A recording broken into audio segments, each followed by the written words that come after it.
அம்மா, அம்மா, நான் குக்கு கூட நதி பக்கம் போய் விளையாண்டுட்டு வரேன். குக்குவா? யாரது? இப்ப புதுசா நம்ம வீட்டுக்கு பக்கத்துல குடிசை கட்டிக்கிட்டு ஒரு குருவி ஒண்ணு குடி வந்திருக்கே, அவங்க வீட்ல உள்ள பையனா? ஆமாம்மா, அவன் பேரு தான் குக்கு. நான் இப்ப அவன் கூட தான் விளையாட போறேன். இங்க பாரு ஜக்கு, உனக்கு இன்னைக்கு சொல்றதுதான். அவங்க எல்லாம் ரொம்ப ஏழை. அவங்க குடிசை பக்கமே நீ போகவும் கூடாது, அவங்க கூட விளையாடவும் கூடாது.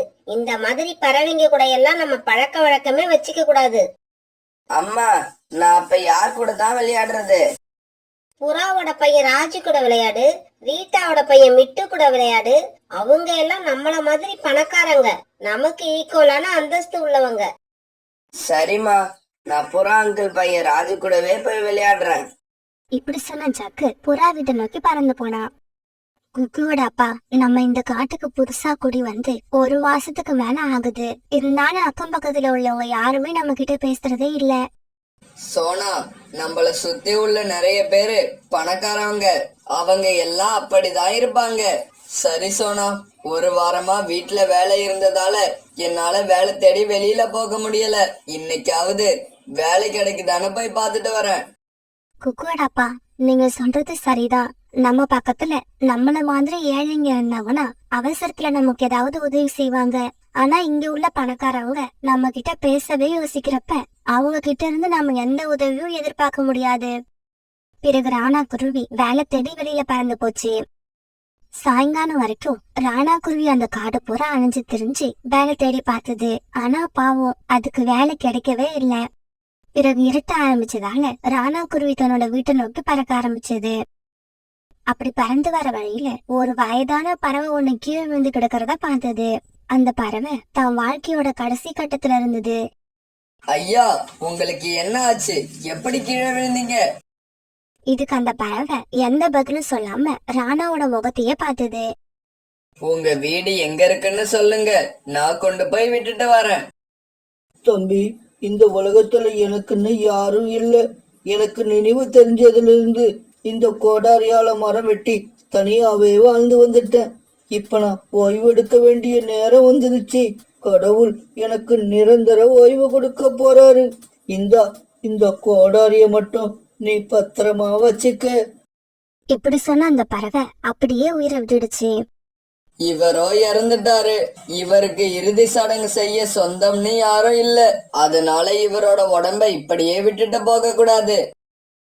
இப்படி நினைச்ச ராணா குருவி பிறகு அந்த பறவையோட உடம்ப பூக்களால அலங்கரித்து நதியில மிதக்க விட்டுச்சு. பிறகு ராணா குருவி அந்த கோடாரியை எடுத்துக்கிட்டு தன்னோட வீட்டுக்கு போச்சு.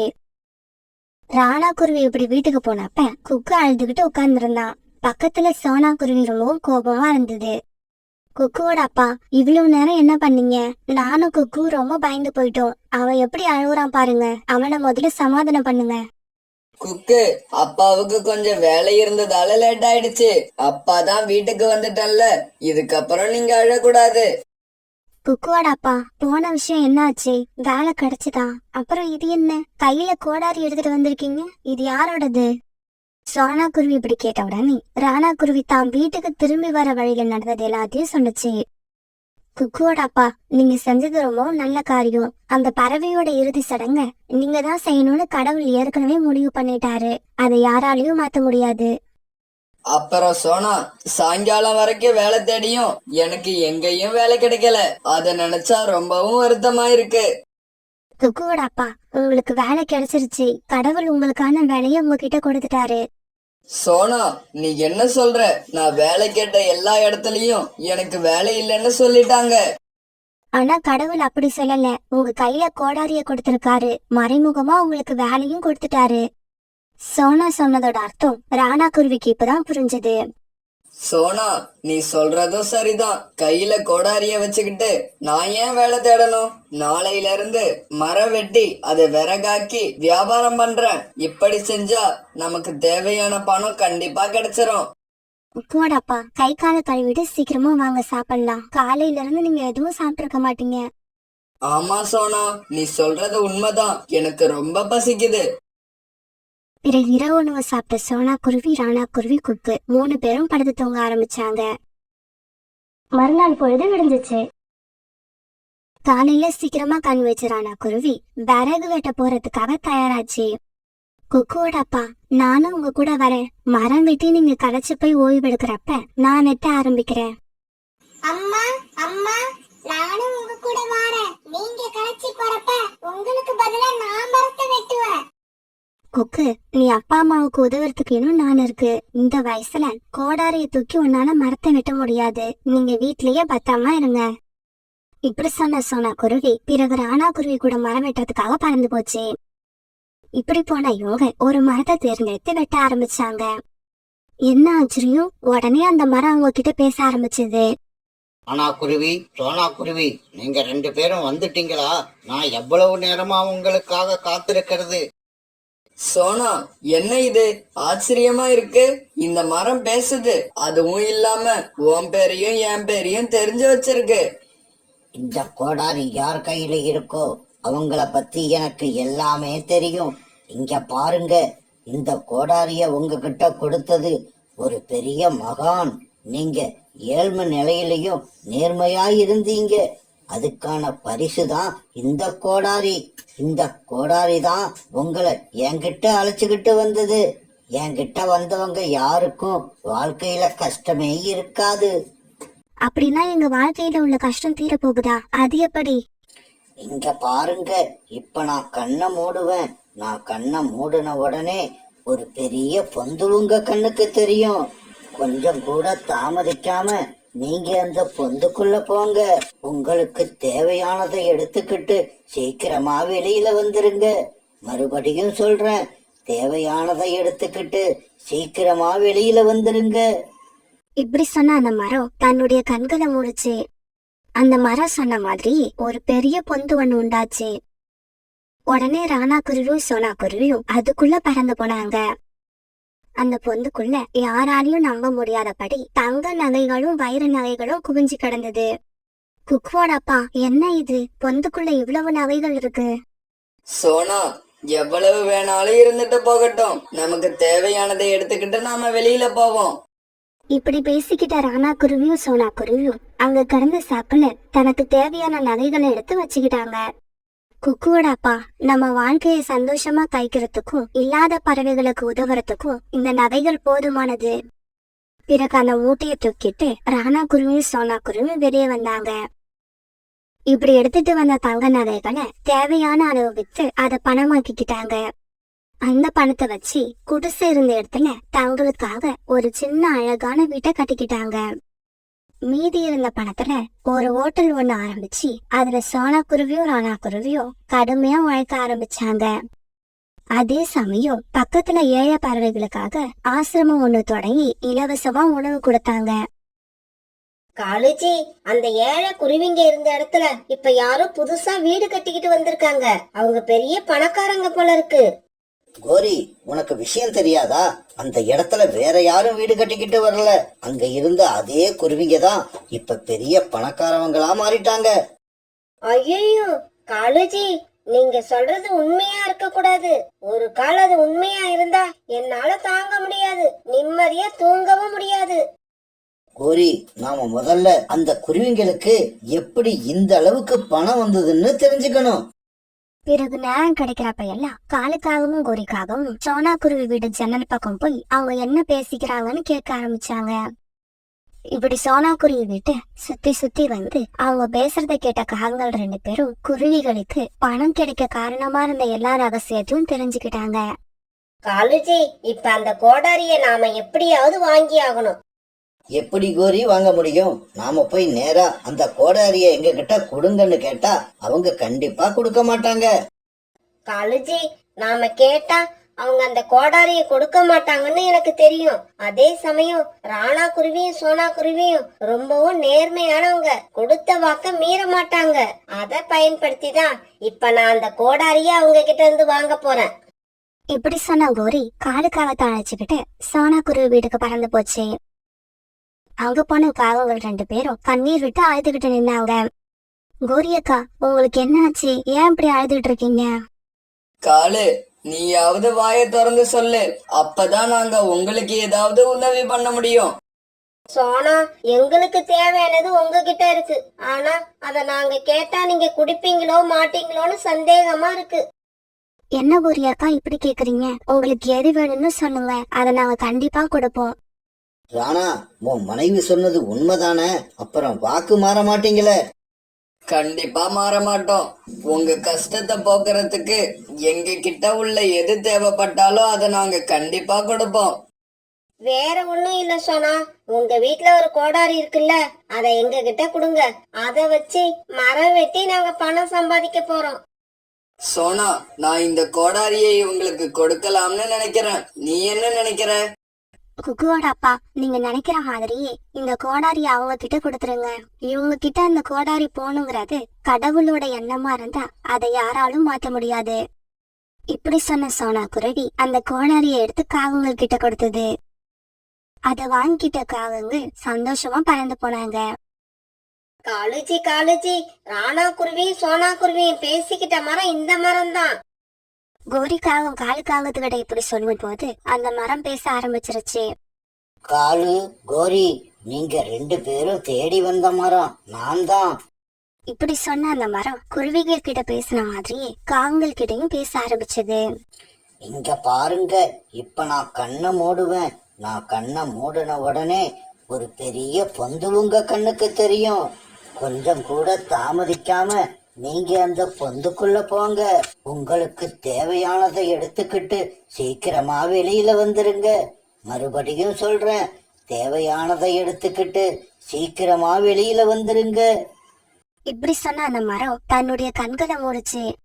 இப்படி பேசின அந்த மரம் தன்னோட கண்ணை மூட அந்த மரத்துல ஒரு பெரிய பொந்து உண்டாச்சு. உடனே காகங்கள் 2 பேரும் பொந்துக்குள்ள பறந்து போனாங்க. ஐயோ ஐயோ ஐயோ, காலுஜி, எவ்வளவு தங்கம், எவ்வளவு உயரம்! இத பார்த்த சந்தோஷத்துல எனக்கு இதயமே நின்னுடும் போல இருக்கு. கோரி, இவ்வளவு தங்க நகைகளை கண்ணுல காமிச்சிட்டு தேவையானதை மட்டும் எடுத்துக்கிட்டு சீக்கிரம் வாங்கன்னு அந்த மரம் ஏன் சொல்லுச்சு? காலுஜி, தேவையானதை தானே எடுத்துக்க சொல்லுச்சு. நமக்கு இங்க உள்ள எல்லாமே தேவைப்படும். சீக்கிரமா எல்லாத்தையும் மூட்டை கட்ட ஆரம்பிங்க. காகங்கள் 2 பேரும் அந்த மரம் சீக்கிரமா வெளியில வரணும்னு சொன்னதை மறந்து எல்லா நகைகளையும் மூட்டை கட்ட ஆரம்பிச்சாங்க. இவங்க இப்படி மூட்டை கட்டிக்கிட்டு இருக்கப்ப ரொம்ப நேரம் ஆனதால அந்த குகையோட வாசல் தன்னால முடிக்கிச்சு. இப்படி எல்லா நகைகளையும் மூட்டையா கட்டினதுக்கு அப்புறம் தான் கோரிக்காவ அந்த மரப்பொந்தோட வாசல் மூடி இருக்கிறத பார்த்தது.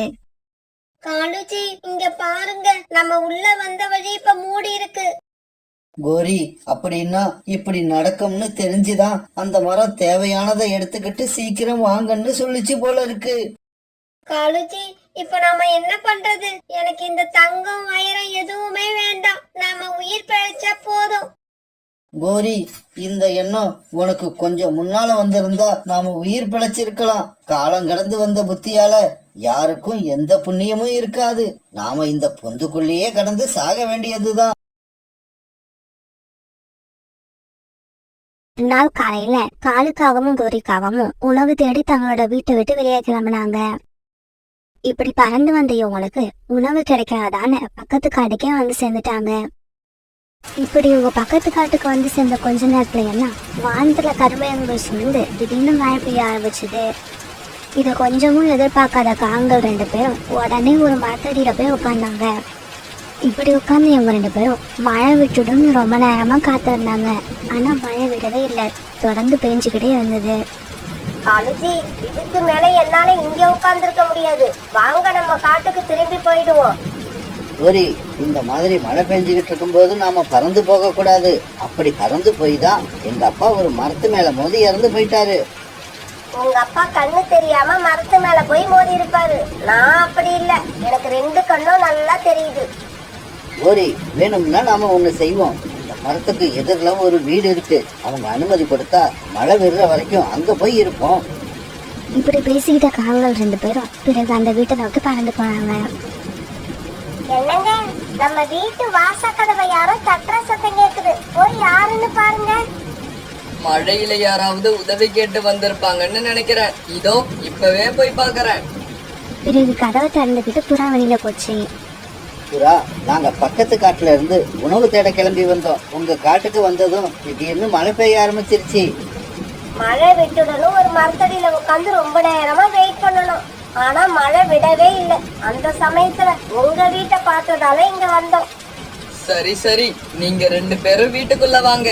மழை நிக்கிற வரைக்கும் எங்க வீட்ல இருந்துட்டு அதுக்கப்புறமா கிளம்பலாம். புறா இப்படி சொன்ன உடனே காலுக்காகவும் கோரிக்காகவும் வீட்டுக்குள்ள போனாங்க. ஆமா, நீங்க ஏதாவது சாப்பிட்டீங்களா இல்லையா? இவரு சாப்பிட்டுட்டாரு, நான் தான் இன்னும் சாப்பிடவே இல்லை.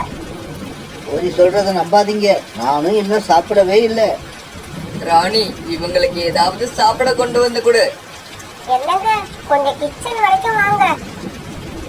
இப்படி சொல்லிட்டு ராணி புறா கிச்சனுக்கு பறந்து போக புறாவும் அது பின்னாலேயே போச்சு.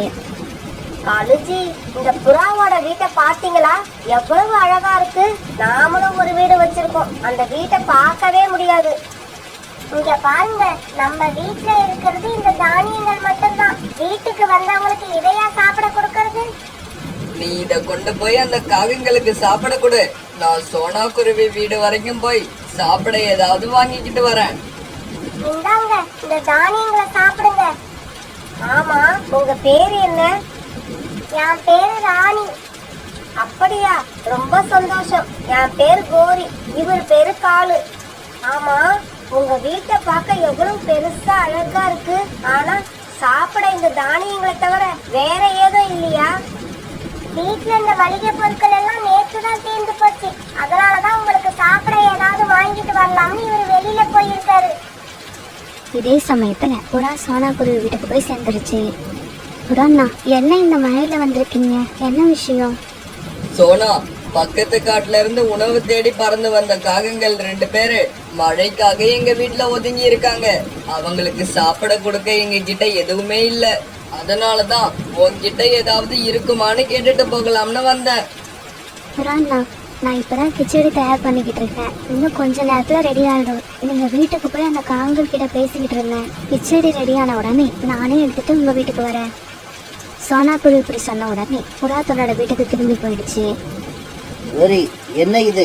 நமக்கு சாப்பிட எதையாவது வாங்கிக்கிட்டு வரேன்னு சொல்லிட்டு போறான் புறா, வெறுங்கையோட திரும்பி வந்திருக்கு. புறா, ராணி என்னவோ நீ எங்களுக்காக சாப்பிட வாங்கிட்டு வர போயிருக்கன்னு சொல்லுச்சு. ஆனா நீங்க என்னடான்னா எதுவுமே வாங்கிட்டு வரல. வந்துகிட்டு இருக்கு. உங்களுக்காக சுட சுட கிச்சடி வந்துகிட்டு இருக்கு. பிறகு கொஞ்ச நேரம் கழிச்சு சோனா குருவி கிச்சடி செஞ்சு அதை ஒரு பாத்திரத்துல எடுத்துக்கிட்டு வந்துட்டேன். உங்க காட்டுக்கு வந்த புது விருந்தாளிகளுக்காக கிச்சடி தயார் பண்ணி எடுத்துட்டு வந்துட்டேன். ராணி, இந்த கிச்சடியை நீங்களும் உங்க வீட்டுக்கு வந்திருக்கவங்களும் ஆளுக்கு கொஞ்சமா சாப்பிடுங்க. முதல்ல வீட்டுக்கு வந்தவங்க சாப்பிடட்டும், நாங்க அதுக்கப்புறமா சாப்பிடுறோம். இப்படி சொன்ன ராணி புறா பிறகு கிச்சடி இருந்த பாத்திரத்தை காகங்கள் பக்கம் நகர்த்தி வச்சது. பிறகு காகங்கள் 2 பேரும் ரொம்பவும் அவசரமா அந்த கிச்சடியை சாப்பிட ஆரம்பிச்சாங்க. இப்படி சாப்பிட ஆரம்பிச்சாங்க அந்த பாத்திரத்துல இருந்த கிச்சடி எல்லாத்தையும் சாப்பிட்டு முடிச்சிட்டாங்க. குருவி, கிச்சடி ரொம்பவும் சூப்பரா இருந்தது. இதுக்கப்புறம் நாங்க இந்த பக்கம் வந்தா கண்டிப்பா உங்க வீட்டுக்கு வருவோம். நாங்க மறுபடியும் இங்க வந்தா எங்களுக்கு இதே மாதிரி சாப்பிட கிச்சடி கொடுப்பீங்கல்ல? கண்டிப்பா கொடுப்போம். எங்க காட்டுல உள்ள எல்லா பறவைகளும் அவங்க வீட்டுக்கு யாராவது விருந்தினர்கள் வந்துட்டா ரொம்பவும் நல்லா கவனிச்சு அனுப்புவாங்க. நீங்க நம்ம வீட்டுக்கு எப்ப வந்தாலும் உங்களுக்கு இதே மாதிரி சுட சுட கிச்சடி கிடைக்கும். அன்னைக்கு சாயங்காலம் ஆச்சு. அது வரைக்கும் பேஞ்சுகிட்டு இருந்த மழையும் அந்த சமயத்துல நின்னு போயிடுச்சு. காலுஜி, மழை விட்டுடுச்சு. நம்ம வீட்டுக்கு கிளம்பலாம்னு நினைக்கிறேன். சே, இந்த மழை இப்படி பழி வாங்கும்னு நான் நினைக்கவே இல்லை. தொடர்ந்து மழை பெஞ்சுக்கிட்டே இருந்தா ராத்திரி சாப்பாட்டையும் இங்கேயே சாப்பிட்டுட்டு நிம்மதியா ஒரு தூக்கம் போடலாம்னு நினைச்சேன். மழை நின்னு போனதால இப்ப எல்லாமே கெட்டு போச்சு. இந்தாங்க, வீட்டுக்கு போறப்ப இந்த ஸ்வீட் பாக்ஸையும் எடுத்துக்கிட்டு போங்க. இத கொண்டு போய் உங்க குழந்தைங்க கிட்ட கொடுங்க. ஆமா, எதுக்காக இந்த ஸ்வீட் பாக்ஸை எங்களுக்கு கொடுக்குறீங்க? நாங்க எங்க வீட்டுக்கு எந்த விருந்தாளி வந்தாலும் அவங்க திரும்பி போறப்ப வெறுங்கையோட அனுப்ப மாட்டோம். ஏதாவது இனிப்பு கொடுத்துதான் அனுப்புவோம். இது ரொம்பவும் நல்ல பழக்கம். உங்க காட்டுல உள்ள பறவைகள் கிட்ட நிறைய நல்ல பழக்கங்கள் இருக்கு. பிறகு காலுக்காகவும் கோரிக்காகவும் அந்த ஸ்வீட் பாக்ஸ் எடுத்துக்கிட்டு அங்கிருந்து தங்களுடைய காட்டை நோக்கி பறக்க ஆரம்பிச்சாங்க. இப்படியே சில நாட்கள் நகர்ந்துச்சு. ஒரு நாள் சோனா குருவியும் புறாவும் உணவு தேடத்துக்காக பறந்து வந்தாங்க. இப்படி பறந்து வந்தவங்க உணவு கிடைக்காதான்னு பக்கத்து காட்டுக்கே வந்து சேர்ந்துட்டாங்க. சோனா குருவியும் புறாவும் முதலா அந்த காட்டுக்கு அப்பதான் வந்திருந்தாங்க. இப்படி வந்து இவங்க 2 பேரும் ஒரு நதிக்கரையில உட்கார்ந்து இருக்கிறப்ப திடீர்னு மழை பெய்ய ஆரம்பிச்சது. புறாண்ணா, என்ன இது இப்படி திடீர்னு மழை பெய்ய ஆரம்பிச்சிருச்சு, இப்ப நாங்க எப்படி வீட்டுக்கு திரும்பி போறது? சோனா, கவலைப்படாத. ஒரு நாள் நம்ம வீட்டுக்கு வந்த காகங்கள் 2 பேரும் இந்த காட்டுல தான் இருக்காங்க. நாம அவங்க வீட்டை கண்டுபிடிச்சு மழை விடுற வரைக்கும் அங்க போய் இருப்போம். அந்த காவல் 2 பேரும் நம்மளை பார்த்தாங்கன்னா ரொம்ப சந்தோஷப்படுவாங்க. பிறகு புறாவும் சோனா குருவி ஒரு மரத்துக்கு அடியில உட்கார்ந்து ஒரு பறவைக்கிட்ட போனாங்க. என்னங்க, இந்த காட்டுல காலகோரின்னு 2 காங்கள் இருக்காங்க, அவங்க வீடு எங்க இருக்குன்னு உங்களுக்கு தெரியுமா? இப்படியே நேரா போனீங்கன்னா ஒரு உடஞ்சி போன வீடு ஒண்ணு வரும். நீங்க விசாரிச்ச காகங்கள் 2 பேரும் அந்த வீட்டுல தான் இருக்காங்க. பிறகு இவங்க 2 பேரும் அந்த பறவைக்கு நன்றி சொல்லிட்டு அங்க இருந்து பறக்க ஆரம்பிச்சாங்க. சோனா, இந்த வீடு தான் உடைஞ்சு போயிருக்கு. அநேகமா காகங்களோட வீடு இதுவா தான் இருக்கணும். பிறகு இவங்க அந்த வீட்டு வாசல் கதவை தட்ட ஆரம்பிச்சாங்க. அந்த சமயத்துல காலுக்காகவும் குறிக்காகவும் தங்களோட கூட்டுல படுத்து நல்லா தூங்கிட்டு இருந்தாங்க. காலேஜி, வாசல் கதவை யாரோ தட்டுறாங்க. கோரி, நீ போய் யாருன்னு பாரு, எனக்கு ரொம்ப தூக்கம் வருது. நீங்க போய் பாக்குறதா இருந்தா பாருங்க. இந்த மழையில வெளியில போகணும்னு எனக்கு ஒண்ணும் அவசியம் இல்ல. கோரி இப்படி சொன்ன உடனே அதுக்காக கதவை திறந்துட்டு வெளியில போச்சு. எங்க 2 பேரையும் யாருன்னு உங்களுக்கு தெரியுதா? புறாவையும் சோனா குருவியும் பார்த்த உடனே நடந்தது எல்லாம் காலுக்காகத்துக்கு ஞாபகம் வந்துருச்சு. நமக்கு கிச்சடியும் ஸ்வீட் பாக்ஸும் கொடுத்தவங்க இவங்க 2 பேரும் தான். இப்ப மழை வேற பெஞ்சுக்கிட்டு இருக்கு. இவங்களை தெரிஞ்ச மாதிரி காட்டிக்கிட்டா இவங்க நம்ம வீட்டுக்குள்ள வந்துருவாங்க. அப்புறம் நமக்கு ஏகப்பட்ட செலவு வந்துடும். இப்படி யோசிச்ச காலுக்காகும் பிறகு அவங்க 2 பேருமே தெரியாத மாதிரி நடிக்க ஆரம்பிச்சது. உங்களையா?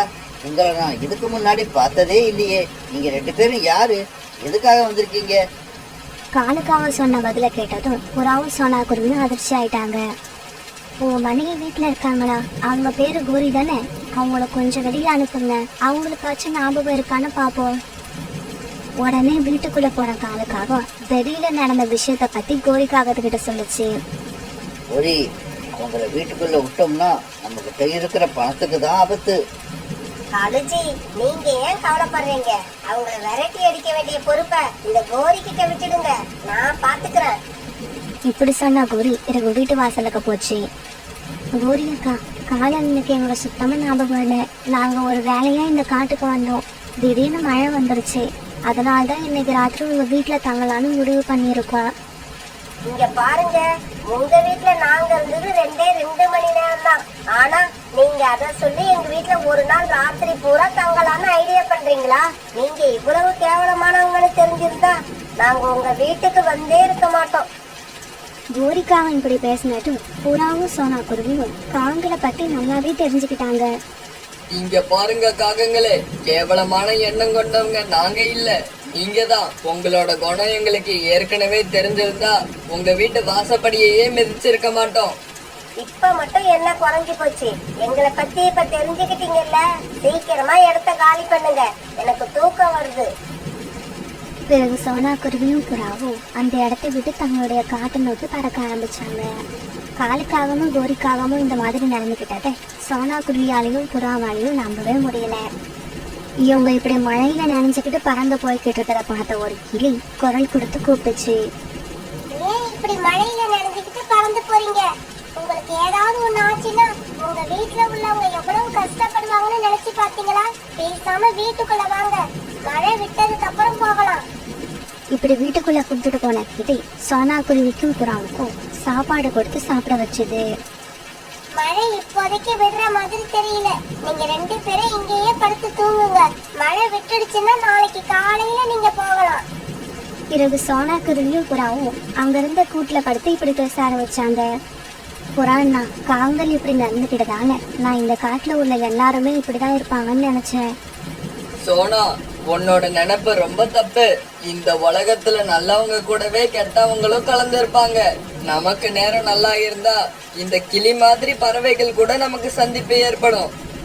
நேரம் சரியில்லைன்னா என்ன ஆகும்? அந்த காகங்கள் மாதிரி பறவைகள் கூட பழக்கம் உண்டாகும்.